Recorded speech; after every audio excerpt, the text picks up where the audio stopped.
YouTube, this is Charlie426, and today we have the review of the P-Bandai exclusive HG Jinx for Type GBF, or Gundam Build Fighters. This was seen in that special battle log episode where the PGX made its appearance, and yeah, it was used by the Renato brothers, the big brother using the Jinx Striker, I believe. I forgot the exact name, and the other younger two brothers using this version as well. Now, keep in mind this is my actual first HG Jinx type HG kit, so I might be missing a few details while explaining the kit. So please consider that as well. Now, first of all, this kit comes with a lot of stuff, so it's going to take some time to explain all of them, but yeah. First of all, but despite me not liking kits that have a lot of option parts, this thing was still pretty fun to take pictures of, I will admit. Now, first of all, let's get on with the components as usual. First, what you get, of course, is the mold suit / kit itself, and here are its original stuff that you should be using. Okay, first of all, let's go with the stickers. This thing uses a lot of stickers. The only three I did not use are these three, which are the stickers for the handguard that are supposed to go onto these areas. So I did not use those for just personal reasons. And as you can see, you only get 3 hands, 2 multi-purpose hands on the left and right, and 1 open hand for the left hand. I won't be demonstrating the hand, of course. Number 1, you get a beam rifle, or a GN beam rifle.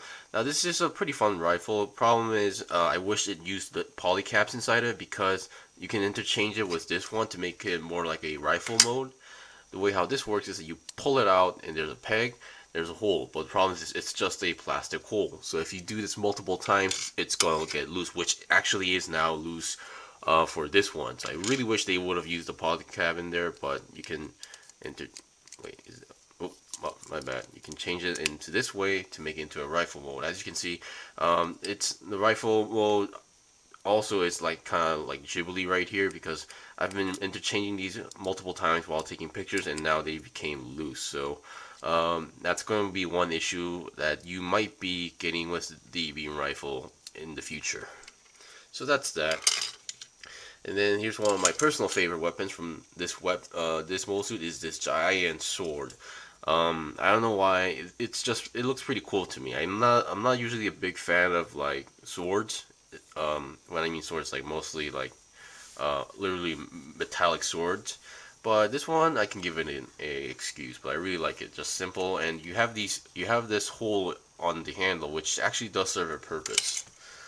Which I will demonstrate later. And you get 2 beam saber effects and 2 beam saber hilts.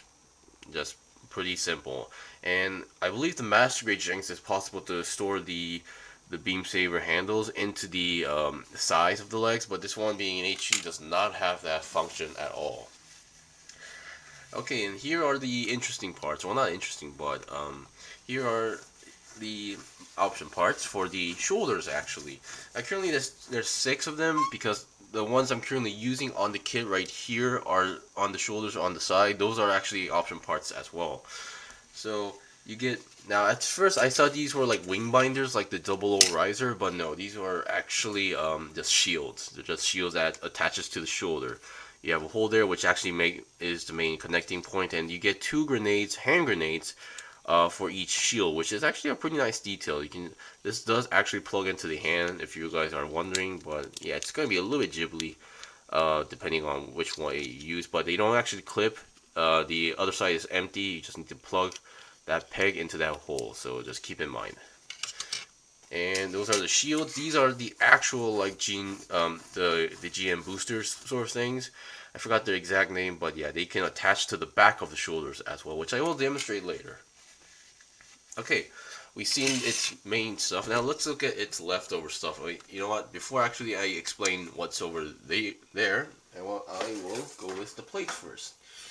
Now some I did cut off, some I didn't. So here's 1, and a 2, and a 3 plate here. Now keep in mind, I haven't built a normal Jinx yet, so I'm not sure the big difference, but the side parts are different, because the one on this kit, there's actually another empty area like this. So there's a little bit shape difference. This is the back section, which I believe is pretty much the exact same, and this part is pretty much also almost the same, except for that there's like another extension on the top. So that's that. Okay, here's this. This part, I don't think it's too much of a big difference. It's just it happens to be like extra leftover plates that connects to the main body. This I think this is the back skirt, which does look different. This I have no idea what these are as well. So those who build a lot of Jinx kits could tell me later. Finally, is this part you somehow get leftover pieces for the waist, which I'm not really too sure why, but yeah, just letting you guys know. Okay, here are the stuff that I cut off, and it's not exact, and some I actually did assemble despite not being mentioned in the instruction manual. Number one, the original Jinx's beam rifle / beam machine gun. This one was not mentioned in the manual, but they do give you all the parts to make this one. So actually, if I'm having issues with the beam rifle that came with this one, I might just go on and use this. And then we have the cockpit section, well, which doesn't really open, and it's missing the other, the side parts, which the original Jinx has. And then we get a extra a GN drive. You get the shield, which is also they do give you all the parts, but not mentioned in the manual. And another extra head, but no sticker for it, and nor the clear piece that goes onto the head, because this kit actually uses that clear piece. So yeah, there's a lot of leftover pieces that I think, no, not technically, but not enough to make the original Jinx, but they do give you a good amount of more leftover parts for more, I don't know, maybe more options. So that's that. And once again, every kit mostly has a leftover polycap plate. Didn't use all, a good amount. Okay, now let's get on to the actual review. Okay, that took longer than I thought. Okay, I'm going to go with the articulation, and we'll be explaining where the stickers are. As usual, let's start with the head. Number one, the head.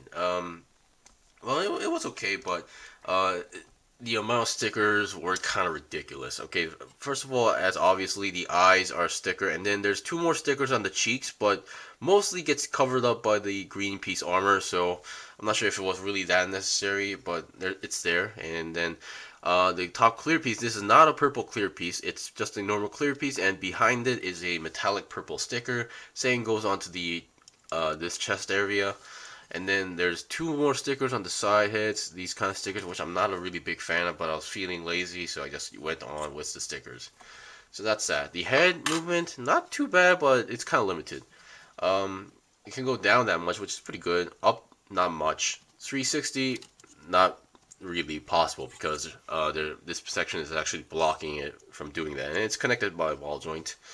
Okay, that's that. Now let's look at the shoulder articulation. The shoulder articulation was pretty interesting on this one, or should I say the build, because this section right over here actually moves as well, and has, like, on the armpit section inside here, is the way how this connects is that inside the main body there's 2 ball joints, one for the arm and one that's around the armpit area that connects this part into it, which is pretty interesting. It can go forward and backward, considering how old it is. So that's still good enough amount. And let's see, and because of the way how it connects, it may actually fall off time to time.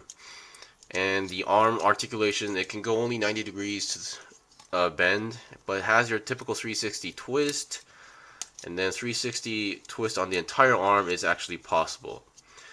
And it's your typical ball jointed hand, and there's this hole which is actually for and on the side. This one, it's mostly for the rifle that came with it, and this one, I believe, if for the normal Jinx, would be for the shield connection.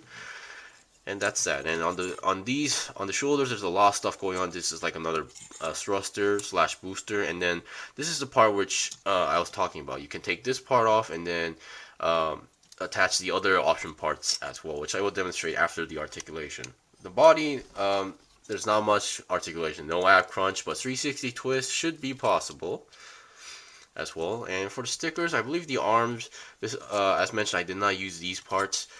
Stickers, there's 8 stickers right over here on the GN drive. There's 4 circle ones like this one here, and then 4 triangular ones on the GN drive itself. So that's another 8 stickers.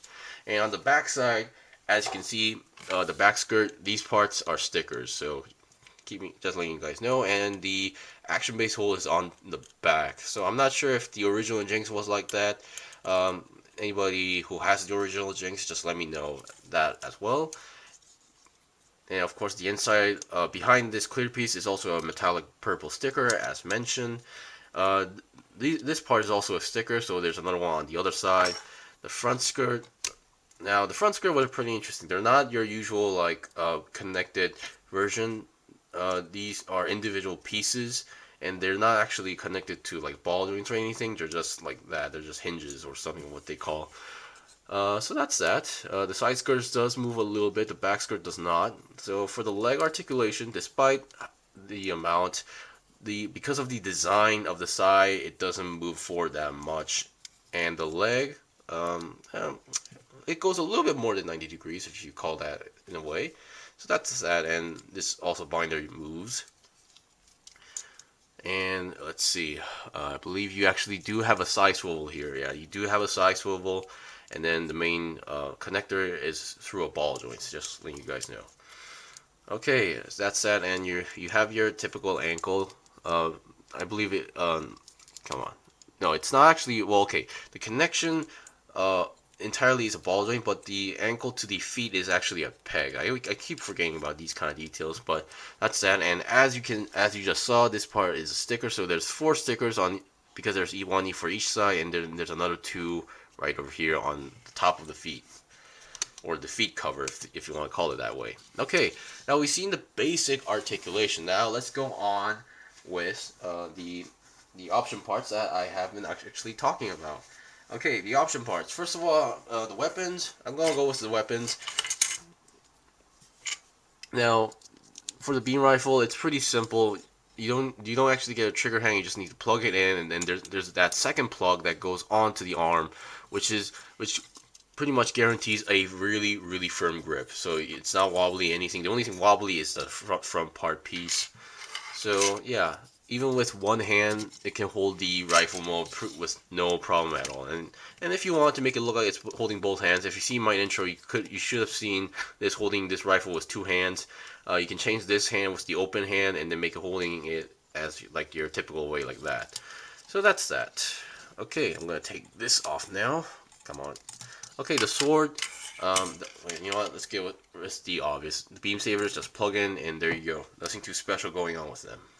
They're just your typical beam sabers. And the sword, I wish they would have made the handle a little bit more sturdier or a little bit fatter. So even though you can just plug it in, it has that wobbly feeling. So that's kind of a shame. But oh well. But I do like the sword and shape of it. And those holes, you can actually attach it onto the shoulder like that, onto the ball joint like that. And this was actually mentioned in the manual, which is, you know, I mean, there was the 00 variant that actually had the giant sword on its shoulder, so why not for this one? Yeah, I say that's a good enough detail. Okay, I'm gonna take these parts off, and then you can put these shield binders. I'm gonna call them shield binders because they're not actually wings, and then you can just attach them. I think this was the one that mostly was seen in the series, in that episode. But yeah, yeah, it gives it a really nice feeling. Someone also commented on this picture of mine, saying that this is like the Jinx Riser sort of thing. But yeah, I mean, it does give that vibe to it. Okay, and finally, I'm gonna take this one off just as an example. You get these parts. The way how these works is that you just need to plug it in onto these parts. Wait, is this? Yeah, this should be the right. Yeah, there we go. And there you go. You have an extra booster. So you could technically, even in the manual, it does mention that you can. You can just plug it in like these, and then even attach the wings, and not the wings, the shield binders as well. So it's a more fast mobility sort of wool suit. So yeah, I guess that's a pretty good, interesting detail on that aspect. And I think that's pretty much it. I mean, the only thing I didn't mention are the arm articulations regarding how far I can go to the side. That's as far as you can go for the leg. Yeah, that's as far as you go because it's a ball joint connection. But yeah, that was pretty much it for the review. I mean, uh, anybody who loves build fighters would, I guess, would technically enjoy this, or any Jinx collectors would also collect this because this thing has a lot of option parts to play with, so it's a fun kit. So yeah, so that's basically it for us. So thank you for watching my review. This was the review of the Premium Bandai exclusive HG Jinx for Type GBF. If you guys got any questions or requests, leave a comment below. I still have more kits to buy and build and make reviews out, so please stay tuned. Until then, see you guys next time.